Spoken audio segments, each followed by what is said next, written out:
Hi, how are you? My name is Shannon, and this is my YouTube channel, Whiskey and Wool. You're watching the Knitter's Life series, Season 4, Episode 10. Getting there. Got into double digits, finally. How are you? I hope you're doing well. I am coming to you from northern New Jersey, where I work and live, right across the Hudson River from New York City, which I think you saw a clip in the beginning. I know I don't have a recent clip, so whatever you saw, I ran out and filmed right after recording this. So it is of the moment. It's kind of a hazy day, so I imagine you're getting a hazy view. Anyway, welcome. I'm going to talk to you today, give you some updates on this is crochet and knit, but primarily knit. I'm a knitter, not a crocheter necessarily. I crochet, but I don't really crochet a lot. Once in a while, I'll do a crochet object. But yeah, so I'm going to talk to you about knitting. There will be quite a bit of hand spinning content in this episode because it's Tour de Fleece. So I'm going to be talking a little bit about my Tour de Fleece progress and maybe a little bit on plans. I don't know. It depends on how long. If it gets too long, I'll just save that. Instead of talking to you about what I'm planning to do, I'll just show you what I did in the next episode. I'm so glad you're here. Thanks for hanging out with me. Let's get into the content. Let's just talk about it. I'm not wearing any knits because it's 90 degrees out and really humid. So I'm just wearing, even though I'm inside and I have AC on, I have the AC on a little bit on the warm side for to save a little energy and stuff. But anyway, I want to talk to you about my finished object. I finished the Jethro by Tanis Lavallee. This is entirely handspun. I used a couple full skeins of handspun, but mostly I used leftover yarn for this. The Jethro, if you're not familiar, is a granny square cardigan. Granny squares, about to drop a whole bunch of yarn. Granny squares front and back. And it has no shaping, no back row, no back neck, short rows, no type of shaping at all. It's just meant to be one of these I see some ends I need to clip, just sort of a very loose, throw it on whenever you need to type of sweater. So you crochet all of the individual squares. This one I think was 36 squares, this size. So she's done the size ranges. It's pretty broad in terms of the bust measurement. That if you were interested in making this, I think it goes from like a 40-inch or 38-inch all the way up to 70 inches or so, like pretty big. And then she's figured out how many squares you need to make for your size. When I did my granny square swatches, I could see that my swatches were I made a size 3. I could see that my squares were going to be a tiny bit bigger than the size that she was getting. So, I mean, I'm a little bit of a loose knitter and loose crocheter. Probably looser on my knitting than I am on my crochet. I don't know if I'm that much of a loose crocheter. But yeah, this is now finished. And then so after you crochet all the squares, you assemble them, and I just kind of laid them out and figured out like a good layout for them, and then I crocheted in following that scheme. And then you knit your sleeves, and you knit your waistband, and you knit. This is hot off the needles. I just see that there's a stitch marker here. And then you also, then you knit your neckband. And so I made a narrower neckband than, that's the only mod I think I made with this. I made a narrower neckband than she called for because I knew I wasn't putting buttons on it. I just don't like the way it looks with buttons, and I don't think I'll wear it buttoned. So it's really big. Like there's a lot of positive ease here on the side. You can see. And also in the back each front is 2 squares wide, but the back is 5, so there's a whole other stretch of squares that across the back that's not here, which is kind of giving it like a what's that called? Like when it really kind of bounces off, it kind of pulls away from your backside a little bit, which I don't mind, especially for a sweater like this. I had about 600 yards of this color here. This is a gradient. I want to say it's like BFL and silk. It definitely had a little bit of silk in it. And I made a 3-ply and it turned out to be about a DK. All the yarn is supposed to be DK. There was a couple yarns that I used that were fingering weight, like this one that I just held double, so you can see like I had the 2 strands, and I still have a little dab left. This is the only one that really was variegated in the way that it crocheted up. So this is that color right here, this like sort of acid green, and then this is also that color, that like peachy color. This orange over here is also that color. So this was my like changeable color that was going to give me variety in the squares, and then everything else, all the other colors, I just used as is.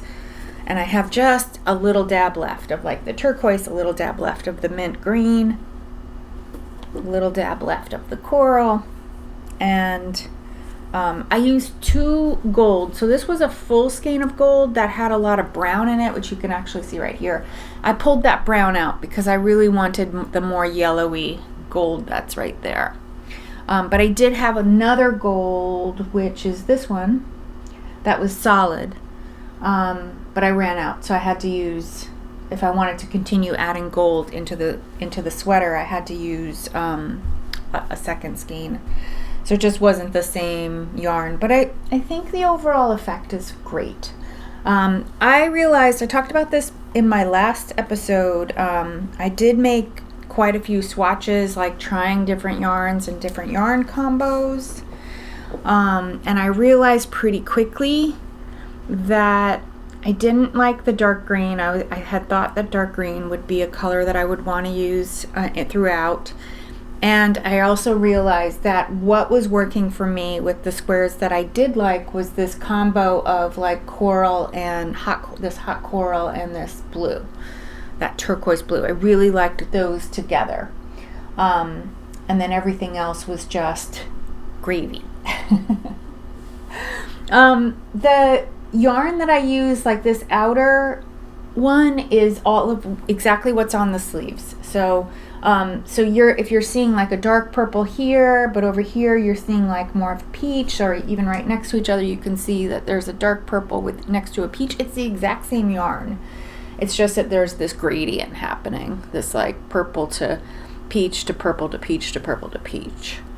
I did run out of this though, so my front neck bands are actually this color. This is another handspun. It was a full skein. I used this throughout, like not in every square, but it's like here and it's here, random other spots around the sweater. And I actually worried that I didn't use it so much because I worried it was too close to my main color, to the color I was using for the attachments and stuff. But actually, I'm really glad I have it because I was able to use it for the neckbands, because I didn't have quite enough yardage for, I think she recommends you have 650 yards or so, and I had 580 yards, or maybe it's 700, say 700 yards. So I was a little short. But I think it works. Like, I don't think, like, again, the overall effect is fine because there is quite a lot of peach in it, and there's also, you know, because of this other skein doing a gradient, it works out. I mean, who's to say that if I did have more of this that I wouldn't have ended up with a mostly peach band anyway? You never know. We won't know. I'm drinking a little Spindrift soda, which I've had it at other people's houses, but I've never bought it. I had a little 4th of July party here. 4th of July is Independence Day in the US. It's like a holiday, federal holiday. Everyone's off.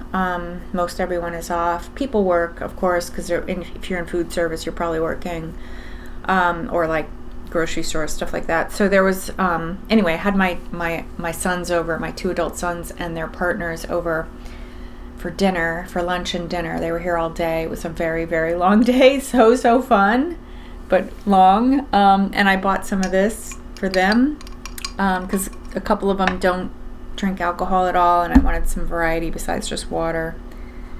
But yeah, it's really good. I like it. It's only 12 calories, no sugar, which is amazing.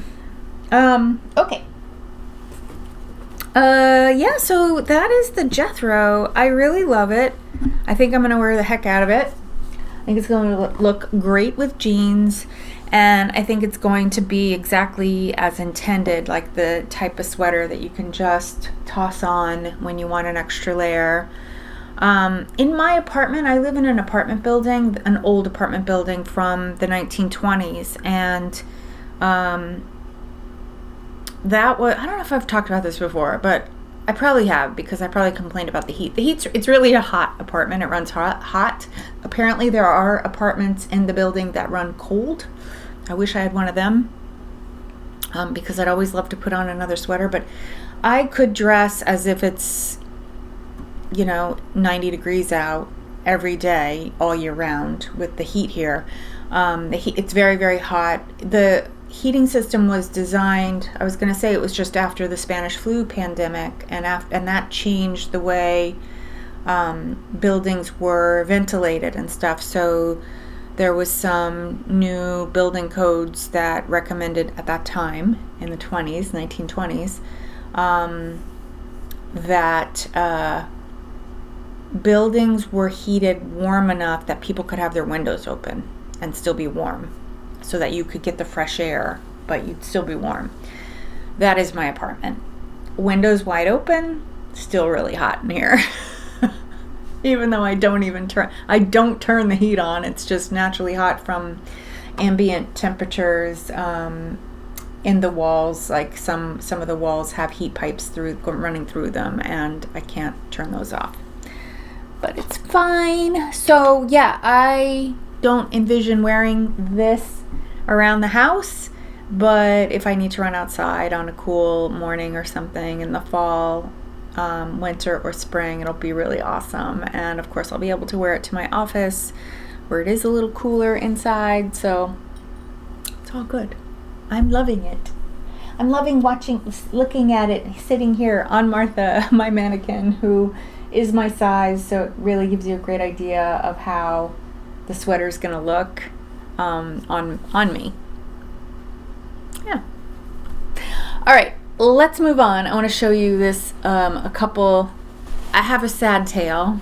I'm gonna save that for the end of my knitting because it might take me a while, but I have a couple like things that are just buzzing along, progressing, that look amazing. Okay, I am making a hoodie. I just realized, like, I didn't talk about this in my last knitter's life because I hadn't cast it on. I have a second series called Cast On With Me, in case you don't know and you haven't seen it. The Cast On With Me, I take you through the steps of little hoodie. I talk to you about my thought process on why it is I'm casting on what I cast on, and I usually do a little bit of a recap here, but you'll get more detail about why I made the choices I made, about this particular project and what I'm doing, how I'm managing it. You'll get more of that in the Cast On With Me. So this is a little hoodie for my granddaughter Julie, who's 3.5. I've talked about her many times, and I have made her 2 other hoodies. Every time she gets close to outgrowing one, or each time so far, the first one I made her, she loved it. She outgrew it. I made her another one. Like, she loved the first one so much she was wearing it when it was too small for her. So I made her another one from the exact same yarn, a self-striping rainbow handspun. And she's outgrowing that one. Like, it still fits her fine, but like probably by the end or like middle of this coming winter, it'll be a little small on her. So I just wanted to make her another one that's bigger. She had seen the yarn. This is handspun by me. It is a 3-ply from these rainbow roving that I got, rainbow colored roving.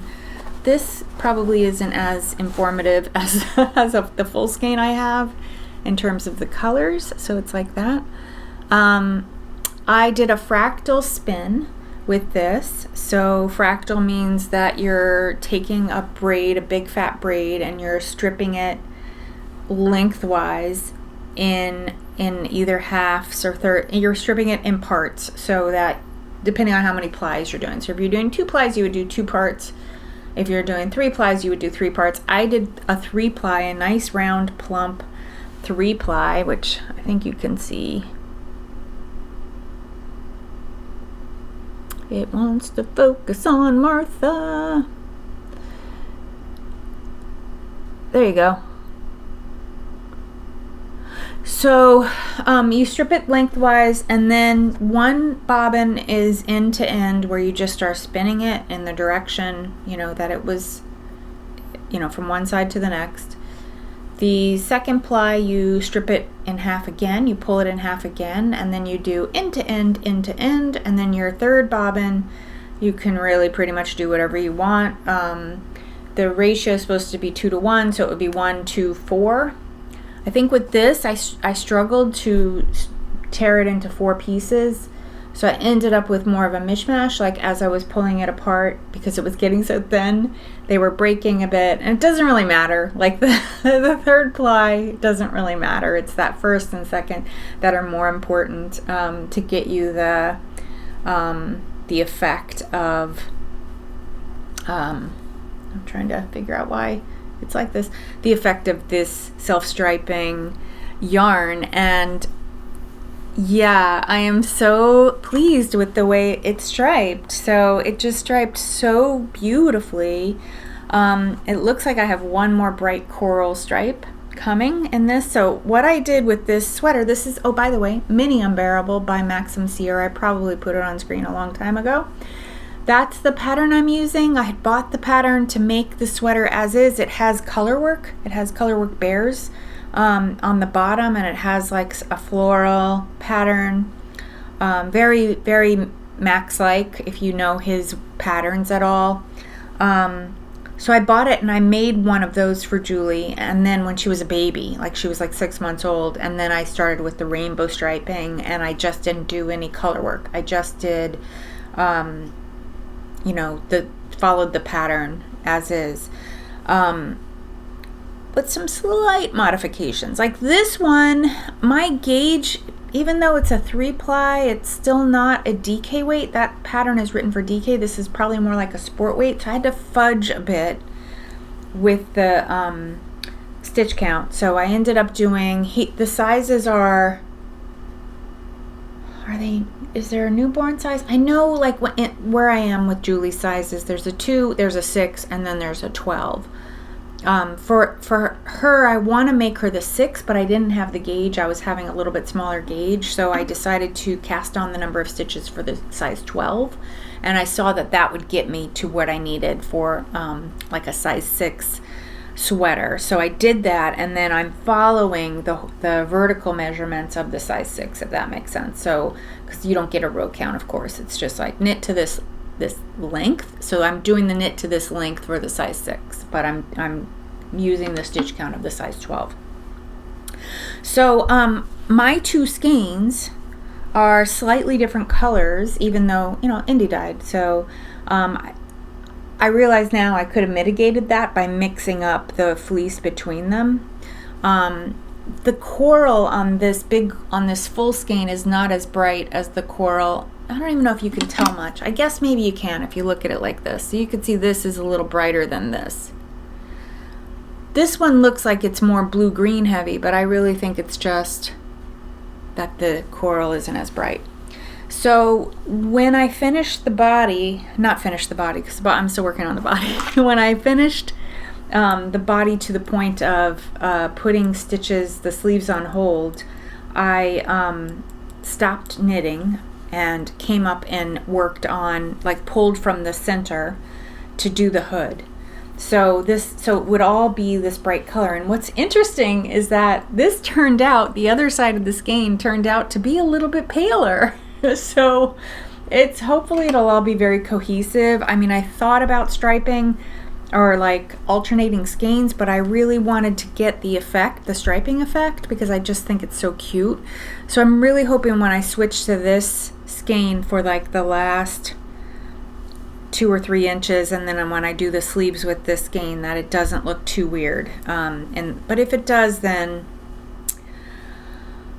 I'll figure it out. I actually think it's going to be fine though, like just by judging by the way this hood looks with these bright coral stripes.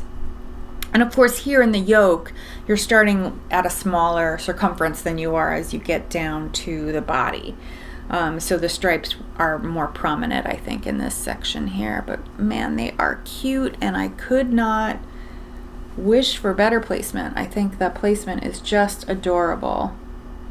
So I'm zooming along on this. This has become my little travel knit, my knitting that I take with me on the go, and when I go to the office and want to have some knitting handy in case I end up in a long, tedious meeting. I can knit to relax myself, or if I end up like sitting and waiting for traffic to clear, I can do a little knitting. So yeah, that's my hoodie, my latest rainbow hoodie for Julie. Really, really love it. I'm so happy with it, and I'm hoping I'm going to see her in August, so it should be done by then. All right, let's move on to another one that's easy to talk about. Here is an update. This is another one that I talked about briefly in Cast On With Me episode 4. I mostly talked about the hoodie that I just showed you, but I did talk about this. This is the Gym sweater by Irene. I haven't done much. I barely cast it on in that. I made like maybe 2 or 3 rows before I ended the episode, but oh my goodness, I love this so much. I'm gonna really, really love it. I really enjoy working on it. I could see that I'm gonna get, it's got this beautiful lace pattern. I'm going to try to open it so you can see what it really looks like. It's really fun. It's such a fun lace pattern to do. I also struggled with sizing for this one. I'm making the size 1 because my gauge is a little bit bigger. And the sizing on this is crazy. I don't have it with me, right? I don't have the pattern. Like, I think the smallest size is like a size 42 inch chest. Like, you're expected to wear this with like 17 to 15 to 20 inches of ease, let's say. It's a lot of positive ease. I don't want to wear that much positive ease. There is like a lot of rationale behind, like, as you're making a bigger chest, you should do less positive ease. So if you're on the bigger side, chest-wise, you probably don't want like 20 inches of positive ease. Sounds crazy. It certainly sounds crazy to me. I was just like, oh. So I ended up landing on a size that was going to get me, I think, like 10 inches of positive ease, which is I can do 10 inches. Bigger than that, things just, look ridiculous, I think, on me, because I do have a big chest for my size. So anyway, making size 1 feels good. to make a size 1. I don't usually get to make a size 1. But I really, really adore it. Oh my goodness, there's this great little detail along the side where you're doing this like seed stitch, I think. I think that's what it would be. It's not garter because, yeah, it's not garter. Anyway, so pretty. And the yarn is delicious. It is so awesome. I bought it for myself in February when it was my birthday as like a birthday gift to myself. Like I just wanted some really nice yarn that I knew I would love. So it is Todd worsted by Lamb & Kid in the colorway Island Bunny. It's a nice beige. I know I can do browns and beiges very easily. I don't love them, but it's kind of nice to have like a neutral sweater. I usually dress pretty colorfully, so to have a nice neutral is going to be great. They are easy to wear for sure. Go with everything. And yeah, I mean, I'm not in a hurry on this. This is definitely taking time. It is a pattern that for now I do need to sit with the chart next to me as I knit it. And oh, and this is, I should say too, I'm knitting from the top down. This is the back. So it's one of those where you're doing, it has a drop shoulder. As you can see, like it's gonna fall off my shoulder. I knit the back to the armhole, stop, like leave those stitches on hold, come back up and pick up the front on the shoulder for the front, and then the other shoulder for the front, and then work down, like shaping the neck and stuff, and then joining in the round when it's when they're all the same length from the armhole down. What's also interesting to me, this is my first skein and I'm almost out. Like I've got one repeat done and I'm almost out of yarn. So I sure hope I have enough yarn. I definitely bought the yardage recommended, but this is also a color that I am not worried about if I have to buy a different dye lot. I don't think it's gonna be a big deal in terms of matching the color. It's kind of a, not that it's an easy color to match, because actually I used to work in the garment industry. As you may know, I was a designer and I did color matching as one of my jobs, and beige is the hardest to match. Beige and black are the hardest to match to each other. The rest of them you can pretty much nail. Maybe bright yellow too, I'm not sure. Well, we would struggle with beige all the time. And the corrections, because we were doing lab dips with companies that were based in Hong Kong or China, and yeah, it was production, because we would give them instructions via email and they would send us the swatches. It would take a while, and then we'd write on the swatches what they needed to do and send it back, and that we could be back and forth like weeks trying to get a color correct. So yeah, that's the gym sweater. I hope to be a little further along in my next episode with that. All right, here's my sad tale. The Traveler Hoodie by Andrea Mowry. I was humming along. I split for the sleeves and knit up to here, and I finished off a ball of yarn in this section. This whole, so I knit in the round up to the, you knit the pattern, it's bottom up, so you knit in the round up to the armhole, then you split and do the front, and then you know, have stitches on hold for the back and come back and do the back.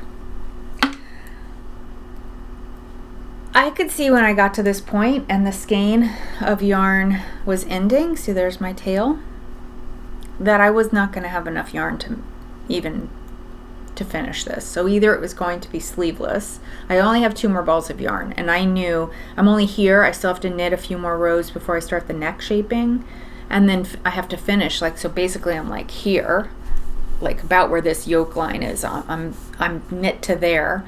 I still have to knit the rest of this and do the back, and I only have 2 balls. And I was like, well, I have to pivot. So I spent a long time, couple weeks, at least a week, well, probably like 10 days, I would say, hemming and hawing over what to do, because either I could frog it and just not use this yarn for this project, or I could pivot and try to find, so I first tried to find more of the color. This is Qing fiber, yellow, so I tried to find that. No luck. I contacted, one of my viewers suggested I contact Qing directly. I did. They told me not only do they not have any more of this color, they don't have any more of the base, and they don't know when they're ever going to get it again. So it seemed like it was a base that they weren't sure they would even stock again. So there was no chance I was going to get more yellow in that base from Qing.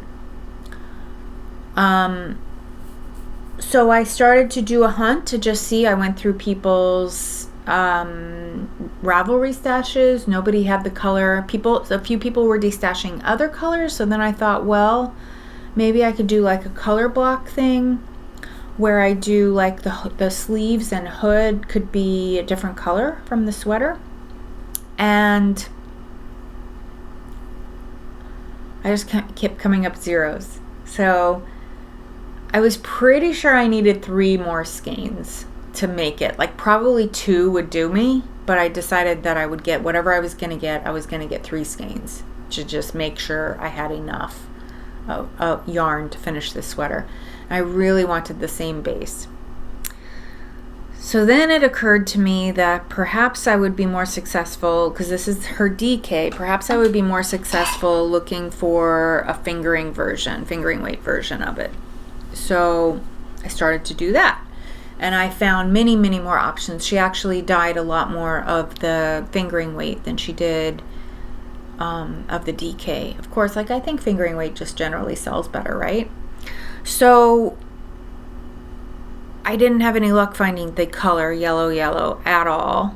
I feel like I bought the only 5 skeins she ever dyed. You know? Because I could not find any evidence of anyone else having this color in this yarn, or, you know, yeah. Anyway, so then I started to just think, you know, maybe like a contrast would be fine. Like I want something speckled then. This is solid. So let me put something speckled with a lot of speckles. If I take fingering weight, I'm going to hold 2 strands together, and that'll make it like look very speckled, like kind of like fireworks speckled, you know, like just a lot of little tiny colors that kind of pixelate and blend together and make a nice solid color, or not solid color, but like kind of a, like from the way you're looking at it from afar, it's just going to blend together and look like a nice contrasty color. So I landed on some skeins that were, it was hard to find. I had really struggled. That were in Loop London,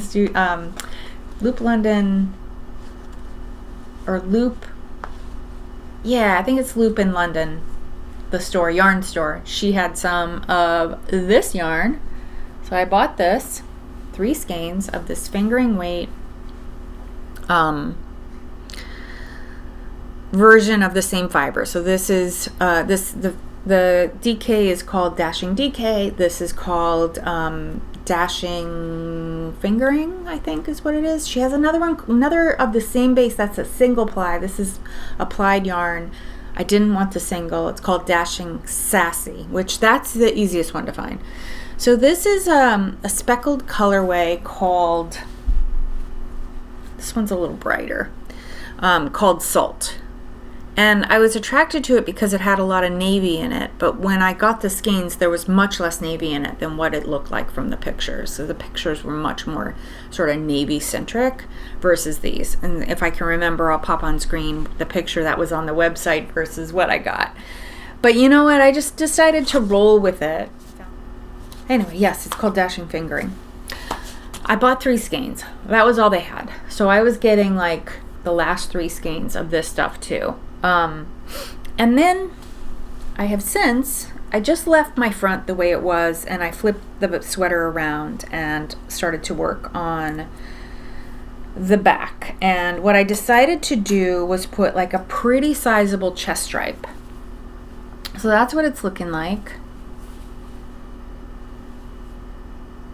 And this will land like, actually, I'm going to put it on Martha so you can see. Okay. In case it wasn't clear, I'm holding 2 strands together to make a DK weight. And I think what's happening with the color is really awesome. I love it.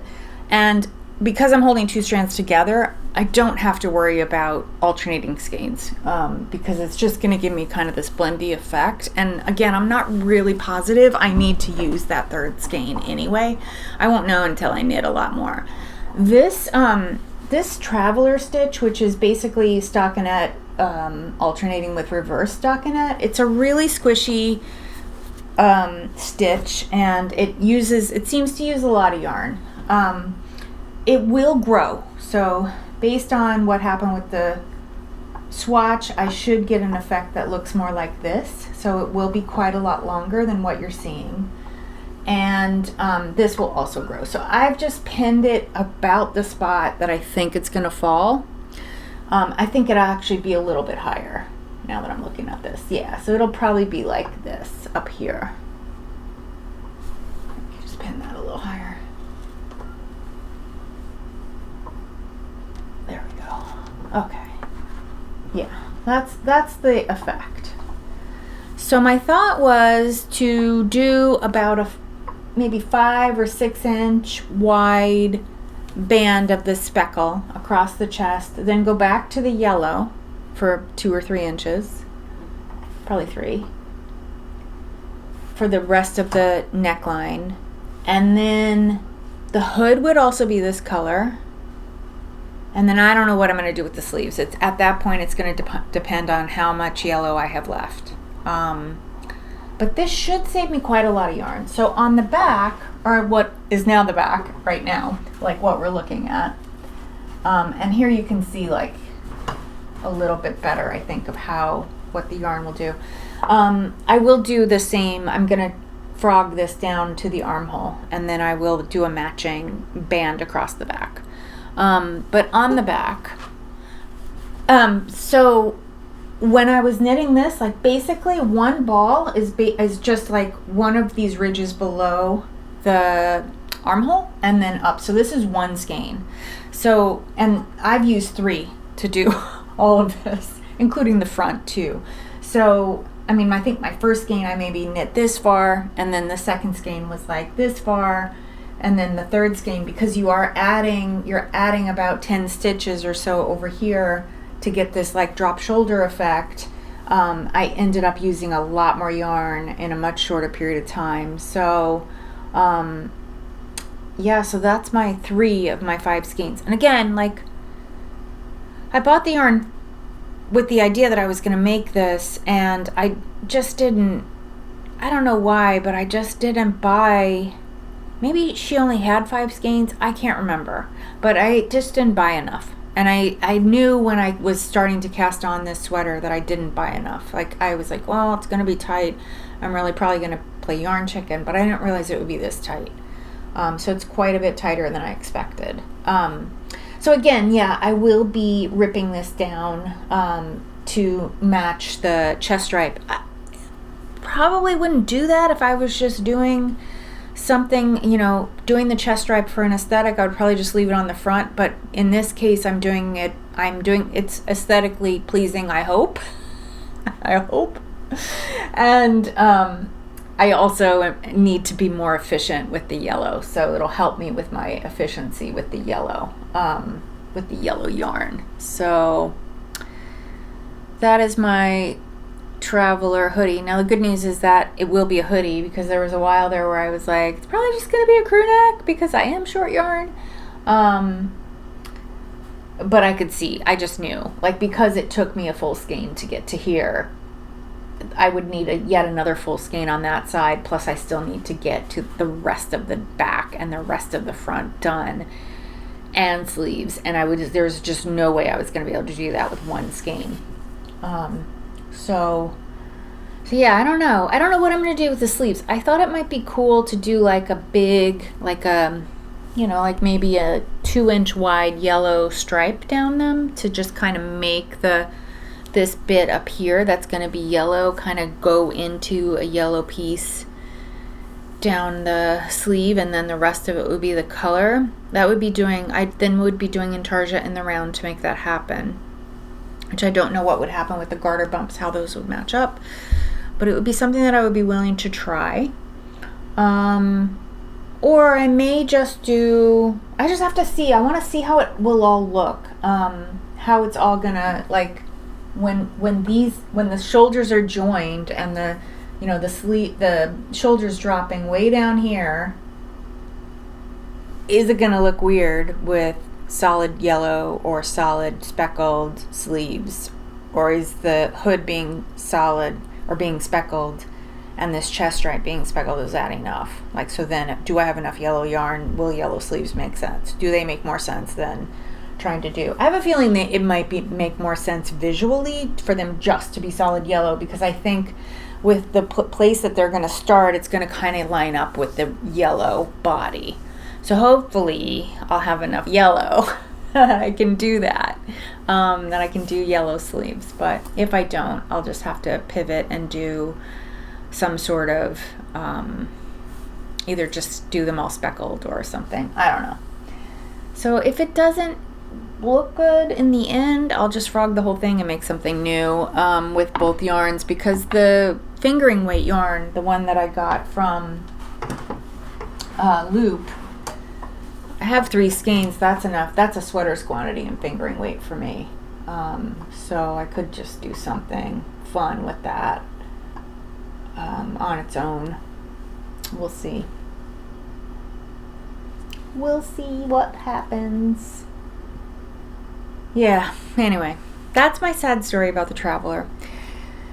I think it's going to be fine. I just, you know, spent a lot, probably way more time angsting over whether or not it would be fine.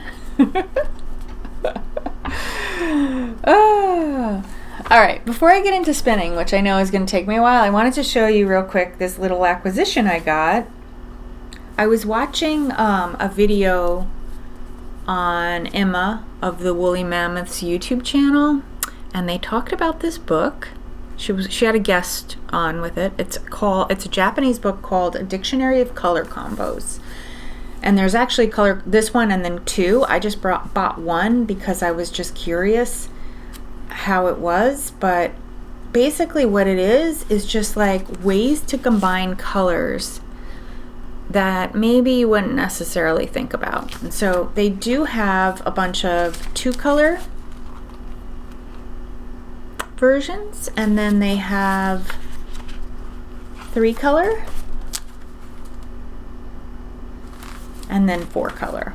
And I think it's the same. There might be more than 4, maybe 5 in the next one, I'm not sure. And then also what it does is, so say if it indexes the colors. So if you had like this green right here and you wanted to know what combos could I use that green with, they list them. They list the pages, and you would just then flip to those pages or those color combos and see how the green is working in those particular color combos. I don't have my glasses on, so otherwise I would show you, but it's super interesting. I haven't used it yet, but I could see like a lot of use. It's definitely something that would be fun to put into practice and just see how it works. But yeah, it's a nice little pocket size too. I got it on Amazon. It was very easy to find. All right, ready to talk about spinning? I'm first going to talk about a spin that I did that I did before Tour de Fleece. So I've been holding on to this to show you. My thought was that I wanted to make like a green yarn. So let me just show you while I talk. I wanted to make a green yarn that was a bit of a gradient, but I wasn't that, wrapped up in that idea of it being a total gradient. And so I looked at what I had and I decided to just try to do a combo spin. I've never done a combo spin. I've done combo drafting where you hold two different fiber similar prep, but just 2 different fibers from 2 different sheep or 2 different dyers, and you pull, you alternate, or like go back between, you hold both of them in your hand and you pull from each as you're spinning. So I've done that.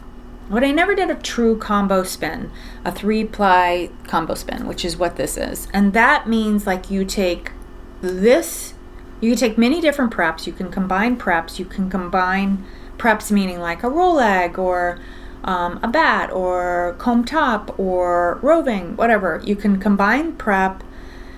You're just taking like this batch of dyed or prepped fiber, making 1 bobbin, then you're taking this one, making 1 bobbin, then you're taking this one, making 1 bobbin, and then you ply them together, and that's your combo spin. So this was my first time trying a combo spin. I freaking love it. It was so fun, and the results were so different from what I expected. So I'm going to put on screen the fibers, the 3 preps. If I didn't already, they're going to be on screen so you could see what the 3 different fibers were. And it was just me digging in my stash, just looking and going, oh, I think this might work. So there was one that was very yellow.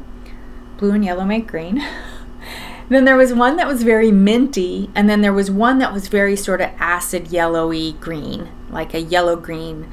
And that one had a gradient where it really went from white to like a pale chartreuse to, you know, a slightly deeper green to, you know, et cetera, et cetera. And I really wasn't sure what was going to happen. Like I wasn't sure what the results would be, but I was like, I have a lot of fiber and it'd be nice if I could spin it. And this seems like it'd be interesting. And my thought was that I might make a shawl, like maybe like the traveler shawl or some sort of simple shawl, just triangular shawl shape using the handspun in its entirety. So besides this, I also have this. I just couldn't fit any more on my bobbin because this is a massive skein. So I ended up making a little mini skein. So this does go with this. And I do think there's a little bit of a very subtle gradient that happens in it, where it starts from a darker green and gets to a paler green, like more and more yellow basically. And I think this is the palest. I think this little bit is the palest. And then when I was completely done, I ran out of one of them, and all I had was the 2. I had the chartreuse green gradient, and then I had a lot of the blue and yellow. So I put them together and ended up with this skein, and it's just so pretty. It's so pretty. I think this is 2 strands of the gradient and then 1 strand of that blue yellow, because the gradient green I had the most fiber. But I really love it. It was so fun, and it was so eye-opening because I have a lot of single like 4 ounces or 100 grams of fiber, just one. So this is a great way to put together a bunch and end up with a lot of yardage. I think I ended up with about 700 or so yards, which isn't quite enough for the traveler. I need a little bit more. But that pattern is also easy to sort of combo up your yardage, like combo up different handspuns and stuff. So I would probably put these together in that sweater or in that shawl if I was going to do that, and then maybe find something else that would finish off, like maybe that dark green one that I was showing you from my Jethro might be a nice way to finish off the shawl. So I don't know, I haven't committed to that, but just sort of a thought I had. But it did open my eyes to, wow, I should do more of these, because it's a great way to, 1, use up fiber that I have, and 2, make yarn that I want to knit with. So it's also kind of a nice way, like what I realized, like that blue and yellow roving that I had, I like it well enough. I like those colors, but those aren't colors that I'm like, yes, I have to have that. So it was like, to me, that was a bit of a boring, not as interesting fiber as some of the other stuff in my stash. And so that was like the coin dropped, and I was like, this is a great way to use something that's a little less exciting than some of the other things I had hanging around. So cool. So yeah, fun. So I have many more of those planned. What I realized before I show you my Tour de Fleece stuff, what I realized is that I want to spin through what I have stashed. I want to get it all out of my stash. I have 2 pretty large size bins, plastic bins of different fiber prep, and then I have a smaller plastic bin, and I want to get rid of at least 1 large bin this year. So I'm going to just keep spinning. You're going to see plenty of spinning here, like at the end of each episode. And I'm going to get it down to at least the 1 big bin and maybe the small bin, or maybe just the 1 big bin. I'm not sure. I would love to have just the small bin. And maybe dump the larger bin, at least one of the larger bins. Maybe I have 2 small bins or something like that instead of like 1 large bin and 1 small bin. I don't know, thinking about it. But I want to get through it, and I just want to get to the point where when I want to spin something, I just find fleece online and purchase it and spin it, instead of doing this like, this is pretty, I'll take this and then I'll spin it someday. Like, I just don't want to be that person, that I'll spin it someday person. Okay, so I'm excited about that, about reducing some of the stuff I'm storing, because I've joined 2 teams. I've joined Green Goat Ranch's team with Wool for the Dame, and their team is called Team Mohair for the Dame.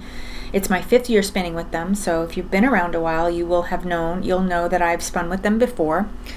And they're very low key. You sort of create your own goal with them. You do whatever you like. Like, you say, this is what I'm going to do. And so my goal was to practice plying better, because I'm kind of a loose plier, or maybe a lazy plier, and I just want to ply tighter. And I did that with Julie's yarn, with the yarn that I'm knitting hers. I did a tighter ply, and it came out so good. I love it. So I really am working on that. And also just spinning continuously throughout, I've been, because I had spun the yarn for Julie's sweater, I was leading into that, and then I started to work on, and then I did that spin, that combo spin, and then I started to work on this spin. I've been at a really great pace. What I started to do was just spin every morning. So in the morning, I would normally sit on my couch with my cup of coffee, knit a little bit, scroll on my phone, knit a little bit, scroll on my phone.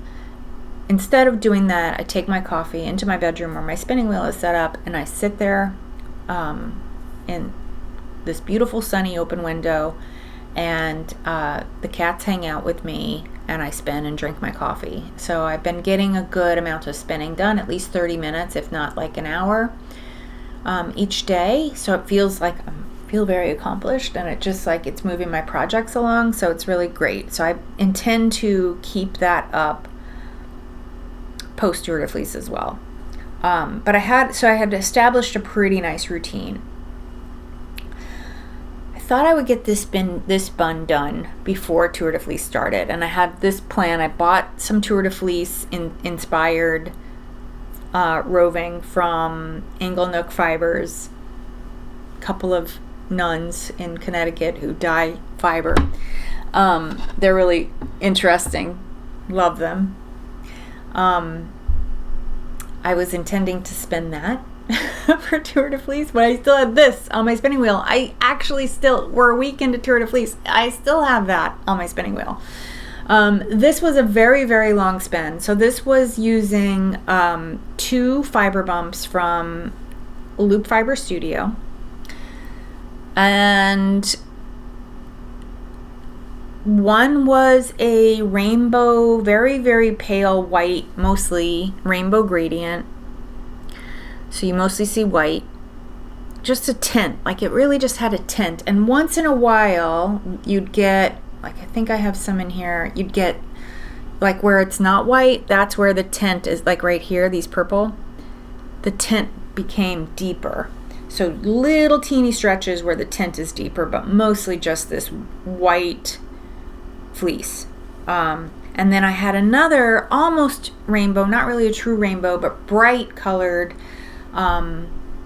bullseye bump, which, so I'll have put a picture on so you could see what I'm talking about. So what I did was I made 2 bobbins from each bullseye bump, and I spun those in just end to end, and then I plied them end to end with a couple modifications, only because I had a little extra green fiber from this spin, from that bullseye bump, which you saw in the picture. So that ended up on my second skein. So I have a second skein here. This is the same spin. This one's just a little damp because I just finished it this morning. So these two go together. Like, this is just a whole bunch of self-striping. It probably starts with that, like, oh, it actually starts with the red. So it goes from red to that like brown color, to the pale blue, to the black and white, to a darker blue, and then from there, then it goes to, then you go to this one, and you are going from this, you're continuing with the blue, then it goes to a dark green, then it goes to like a limey green, then to fuchsia. Sorry, I wasn't really showing you. I had that off screen. So you start with the blue, then it goes to this deeper green, then it goes to this like lime green right here. And then from that it goes to like this olive, then to fuchsia, and then back to this limey green. So this green is left over from this spin. And then there's a little bit of white at the end. That was just kind of this golden color. And I had what I have left to spin from that bullseye bump, that rainbow, is the yellow. So I have like the yellow bits that are mostly white with little sections that are yellow. And then, yeah, and then that's it. And then I had some leftover white too, from same prep, same fiber prep, same content from Loop Fiber Studio. I had some white that has like kind of a little pinkish hue to it. So I'm applying those together now, and that's going to be a pretty small skein. It'll probably be more like along this size.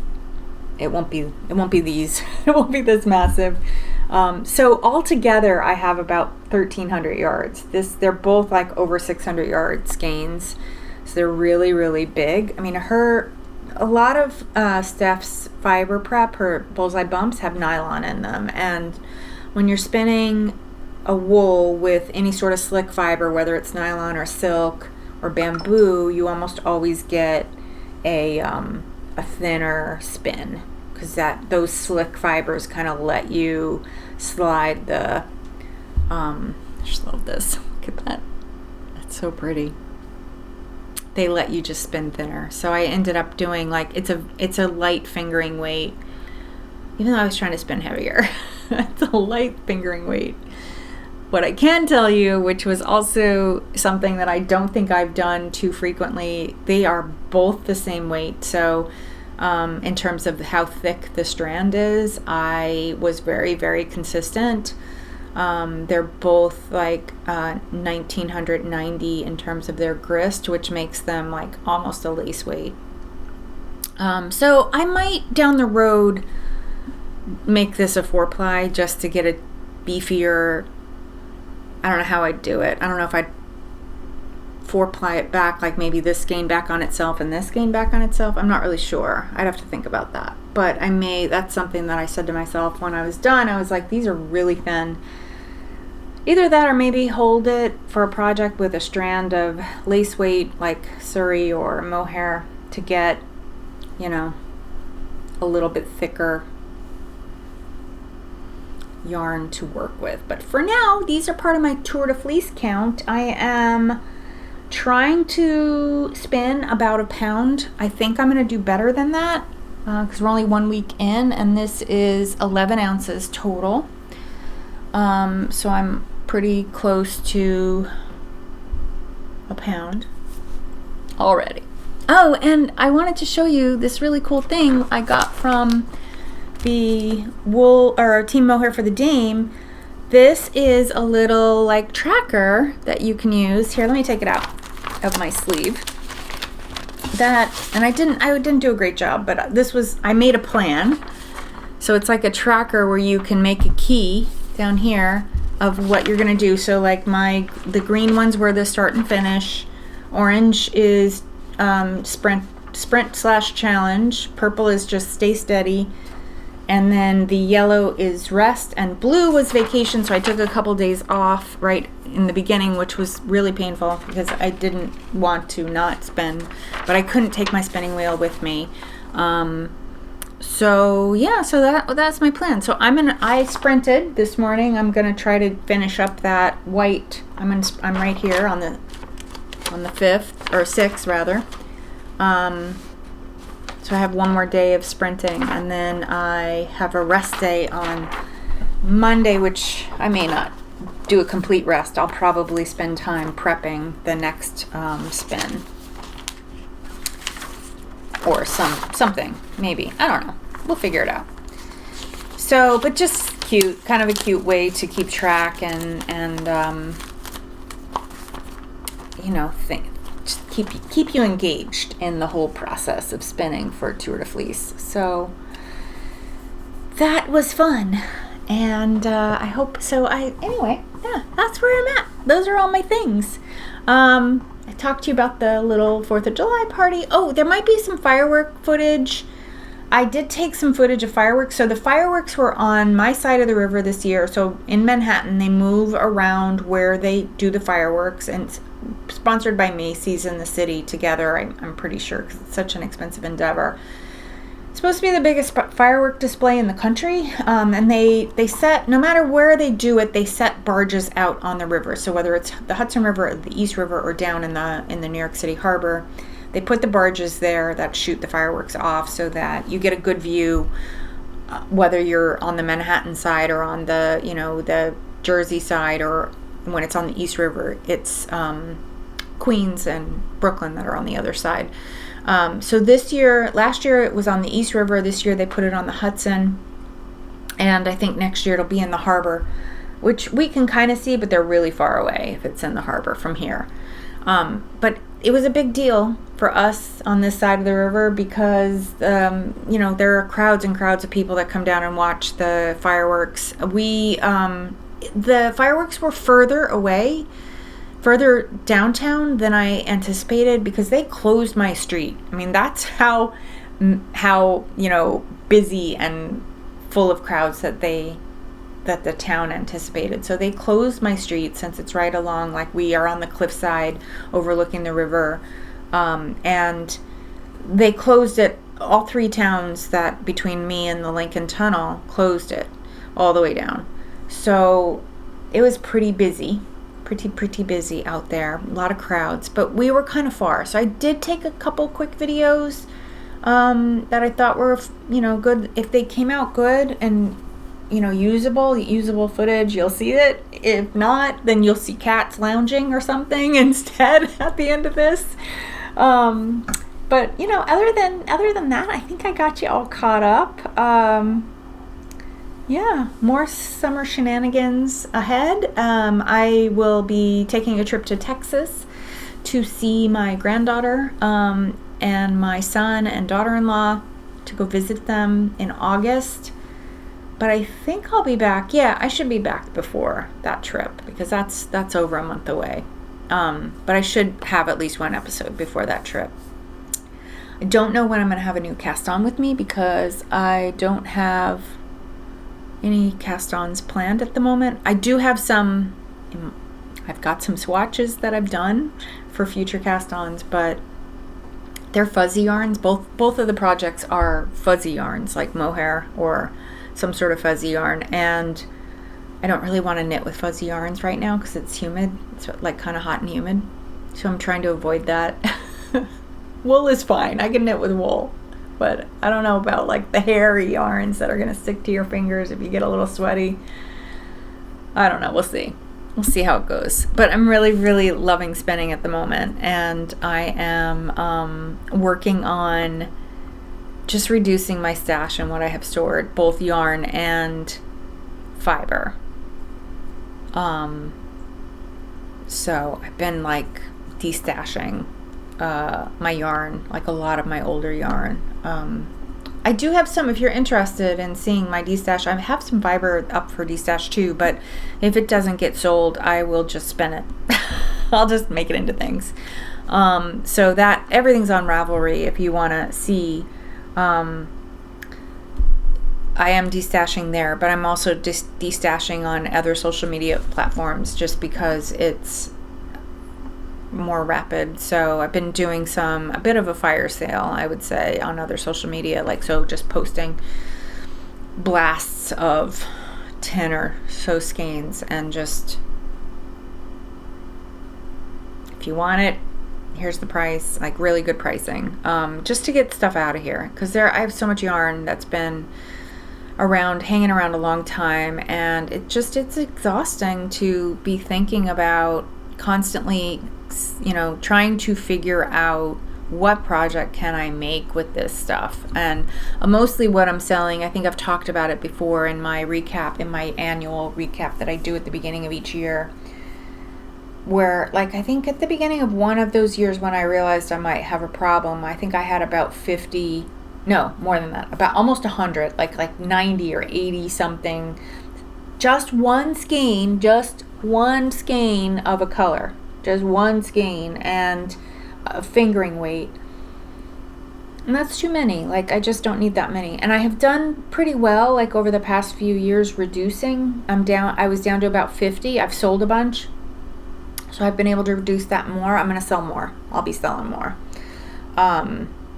So yeah, if you're interested in some fingering weight. I mean, the Ravelry destash is amazing. Like, if you need a skein of something, like, you can usually find, like, some people hoard their stuff, yes, but many people are just like, this is just something I'm not going to use, and it needs to get out of my storage and into someone else's hands where it'll get used. So you can actually find some pretty nice stuff, and prices are usually better than what you'd pay if you bought it new. A little bit better anyway. So yeah, I've been working on that. So I have a lot of space now in my yarn storage because I've just been culling the herd, so to speak, and just like getting stuff out of my storage space into other people's hands where they will hopefully make something or admire it on a shelf. That's fine too. If that's what you want to do, great. So it's been super, super fun to just like see that stuff go and see room happening so that I can get closer to when I want to make something, instead of going, okay, what do I have in my stash that matches that pattern? Instead, I can say, I want to make that, and there's this awesome yarn that I want to use for it, because that just feels better. I think. Although it is nice when you find something in your stash, but more often than not, like, I'm buying yarn to make something that I want to make, like I did with this, you know, or like I did with the gem sweater, or like, yeah, I can't say the other two things that I showed you because this was a scrappy project. Completely scrappy project. Aside from the sleeves, the main color that I used. But yeah, totally scrappy project, using up leftovers that I had used in other projects. Very satisfying. Very satisfying. And Julie's, I had spun that yarn thinking that I would make her something, so it was fine. So yeah, tell me what you're up to. Anything that resonates. I love reading your comments. Please comment. It's lovely to read, or like if you want, or subscribe if you are not subscribed. And I will see you again real soon. Bye.